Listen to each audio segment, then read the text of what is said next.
श। लिखते कैसे हो? ऊपर एक गोली बनी रहती है, बीच में भी गोली बनी रहती है, हा? जैसे रा लिखते हो, रा से तुम्हारा दो सा बनता है, रा बनता है और खा बनता है। एक रा से रा बनाना तुम सीख गए हो, सुन लो।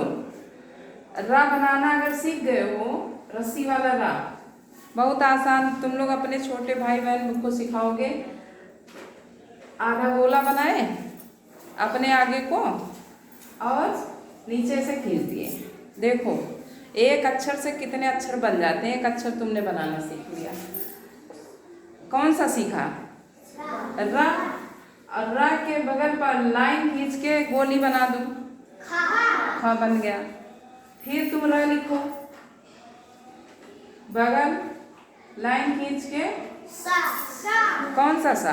छोटा सा बन गया। फिर उसी रा को ऐसे बनाओ, एक गोली यहाँ बना दो, एक गोली यहाँ बना के लाइन खींच दिए। अब कौन सा सा हो गया? कैसे बोलोगे? फिर से बोलो। श। श। हाँ, तालव्य श को तुम्हारी जीभ तालू पर जानी चाहिए। जैसे सीटी में आवाज निकलती है वैसे तुमको श। हाँ, कैसे बोलोगे? श। हाँ, शलजम, शिकारी, शिव, शंकर, और क्या है? शर्मा, हाँ? शर्त, शरम, शकल। दो शकल बताया ना। एक छोटा सा से लिखा जाएगा, शकल का मतलब संपूर्ण या पूरा, और एक शकल होगा, शकल जो तुम्हारी सूरत, चेहरे को बताता है, शकल कैसी है। तो 3 सा तुमने पढ़ा अपने उसमें वर्णमाला में। तो सबसे पहले कौन सा सा आता है? और क्या कहोगे इसको? तालव्य सा। तालव्य सा। फिर तालव्य सा के बाद कौन सा सा आता है? षष्ठी सा। षष्ठी सा।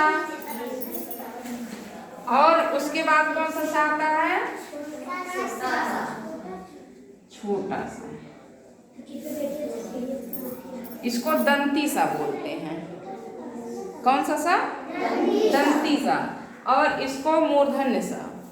क्या बोलते हैं? मूर्धन्य सा। अब तीनों का प्रयोग किन किन शब्दों में होता है देख लो।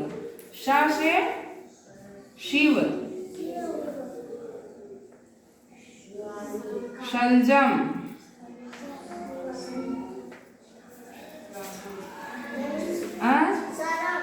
शरम, शकल,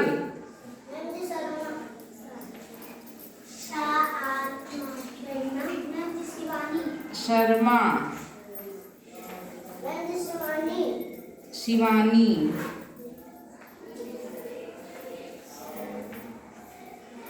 शेष।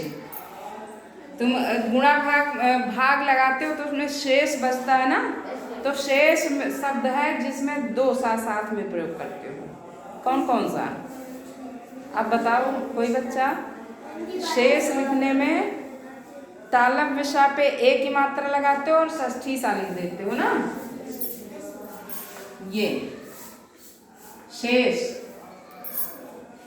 अब ये तुम्हारे उससे तालव्य सा से बनने वाले शब्द हैं। शब्द भी सा से, तालव्य सा से बनता है। शब्द, जो शब्द बोल रहे हो वो किससे बनता है? यही बड़ा सा से, जिसको तुम तालव्य सा बोलते हो, शब्द। फिर षष्ठी सा का प्रयोग कहाँ करते हो? जैसे आयुष। हाँ, आयुष। इससे कोई